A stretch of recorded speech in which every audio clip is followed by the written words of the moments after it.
let's go to our last tier. Let's talk about these tight ends and how much fun these tight ends have been this year because, woo boy, tight ends are very interesting. The lowest tier of tight ends available is really just a wasteland of tight ends. You could do Davis Allen. He's at 2% roster as the Rams kind of tight end. He's had 6 targets last week. His snap share, everything stepped up. I don't know if it's going to last or not. I think it's interesting. The other guy is Theo Johnson, but this also gets to the fact that it's a not a good quarterback and the new quarterback stepping in. I don't know how his usage is going to be in this game, so I'm a little bit concerned.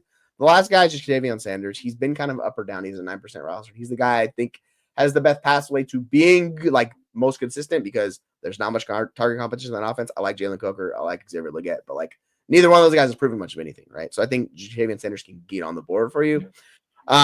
And what I like about him is he has the matchup against Kansas City. They are giving up the most amount of points in the world to tight ends. I don't know what it is about their defense, but you just play tight ends against them. Yep. So I think Javion Sanders has a chance to get there and be viable for you. Are you targeting Javion Sanders in this range? If not, or would you target one of the other guys? Yeah, one of the other guys, no. I get Davis Allen, saw the uptick. Tyler Higbee will be activated at some point in the next couple of weeks, so I just think he's dead in the water. I think JT Sanders is the rookie after his bye in the second half of the season. Imagine recommending that from the FFU. Yeah, KC, phenomenal matchup. Tampa, he's got Dallas in week 15. Tampa again in 17. Like, it's not bad. He's got an opportunity to carve out a role here. We know he's a good athlete at the position, which tends to be more important at the tight end position. And, you know, he's got the opportunity to see targets. He saw 5 targets 2 weeks ago. He had a stretch in the middle of the season, 5, 7, and 6 targets. They're not high quality because they're coming from Bryce Young. The offense is a little broken. We know this. But yeah, I'll take the shot on Sanders. Yeah, I mean, you're scraping the bottom barrel here at tight end with these positions. So if you get anybody giving you any type of relevance, I'd go for it because it gets desolate in some of these leagues. We'll go to the middle tier tight ends. Obviously, I'm cheating a little bit because Taysom's right at 50%, but I'm going to play here because I want to talk about Taysom Hill. Yeah, in his career, when he's seen 15 opportunities in the game, the lowest amount of points he scored in a game is 13.6. That's the lowest. If he continues to get this opportunity, Taysom Hill is going to be a smash for you the rest of the season because he's going to be so heavily involved. Obviously, we don't need to talk too much about Taysom Hill, but like if you can get him, go make the case for Taysom Hill because this is where we talk about finding true impact players, particularly this late in the season. I think is really hard to find, and we're looking for that tight end. Heck, I mean, if you're desperate at quarterback, you could stream him in some leagues at quarterback. I would not recommend that, but that's entirely possible. The other 2 guys in this tier are Zach Ertz. He's barely below 50%, and then Will Dissly's the other guy. Dissly has come on strong. He's been consistent for you, so I like an option of Will Dissly on their offense. Like you look at his targets, it's been 6. So out of the last 5 games, he's only been below 6 targets once. It's been 11, 7, 3, 6, and 6. Been good for you. Now he finally got a touchdown last week. That's why the difference in scoring, but like he's clearly involved in that passing attack, and Herbert's playing lights out. So if you can't get Taysom Hill, I think Dissly's a good secondary option. You with me on that? I probably need to change my hashtag because I would go for Will Dissly. I tend to value consistency at the position. Look, Taysom Hill, love him. He's necessary in this offense. We've talked about it all last week. We're talking about it again. Taysom Hill, go get him. But he has a bye this week, right?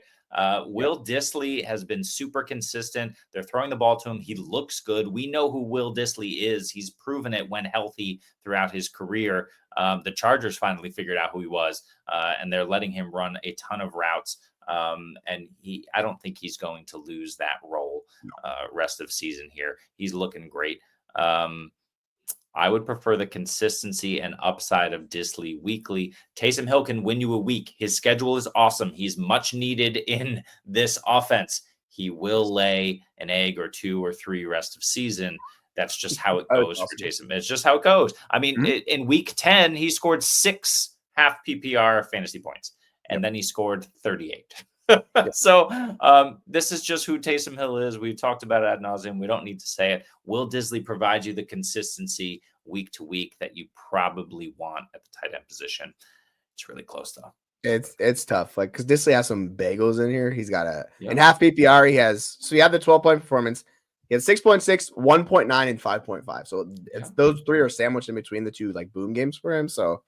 Yeah, like the role is safer for him, I will say. And particularly if you need points this week, go get Will Dissly. Like, it's that simple, right? You can do the Atlanta, stuff if you really want. Yeah, Baltimore, it's a good Atlanta, KC, Tampa. It should be a good month for him. Yeah. I will say it should be a good month for him. Obviously, Dissly's not the best tight end in the world. He's battled back for some serious, severe injuries that have limited his upside. That he's not the player he was at Washington, at University of Washington, but he's still a good NFL quality tight end. He's going to be on the field. Like it's sometimes just that simple. We want the tight end connected to a good pass catcher in an offense that really. I know they have McConkey. Quentin Johnson's pretty boom bust. They don't have a lot of pass catching options in that offense. Palmer's coming back, but like he's clearly seems like he's still bothered by something. All right, let's talk about the last. Oh, go ahead.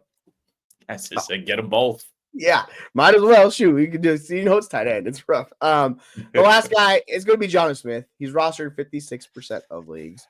Been really good.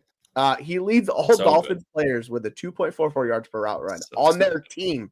That's just nuts. We're talking about Tyreek Hill, Jalen Waddle, Devon Achane. Nah, Jonnu Smith's the guy, the yards per route run king on that team. Yeah, he has recorded 6 targets in 5 of his last 6 games. So he's been really important. Like, it's just hard to find this value and production at the tight end position because the other guys in this range are just not that, like, they have not been as involved in Jonnu Smith. Tucker Kraft's been very up or down. He's at 70%. Hunter Henry's been pretty consistent, but he's not really giving you the upside that Jonnu Smith is giving you. So I don't mind Hunter Henry. He's just above. And the other guy's Cole Kmet. I'm more betting, like, we saw the role shift a little bit positively for him, but I much prefer Jonnu Smith to him. Is Jonnu Smith for you or bust, or is there anybody else in this range you like? In this range, I don't know if I can do Jonnu over Disley or Taysom. I don't think I can. I think, look, the role is sweet. The volume is there. 8, 7, 6, 6, 4, and 8 targets over his last 6. But the problem is that he's only converted 2 of those games into a high-end tight end 1 finish. He's only converted 2 of those games into a tight end 1, a top 12 tight end finish. Yeah. So, he is getting the receptions, he's getting the yardage, but he's not getting in the end zone for whatever reason. And he's only doing it against bad teams. The tight end 1 against Indy, the tight end 2 against Vegas. He plays New England this week. Last time against New England, 8 targets, 5 for 62. He was only the tight end 14. He didn't get in the end zone, which is what you need at tight end. So I prefer Disley, who's scoring touchdowns. I prefer Taysom, who can absolutely go nuclear at least another 1 or 2 games this season because he needs to. Jonnu doesn't have a ton of bad defenses on the schedule outside of the Jets and Houston rest of the season.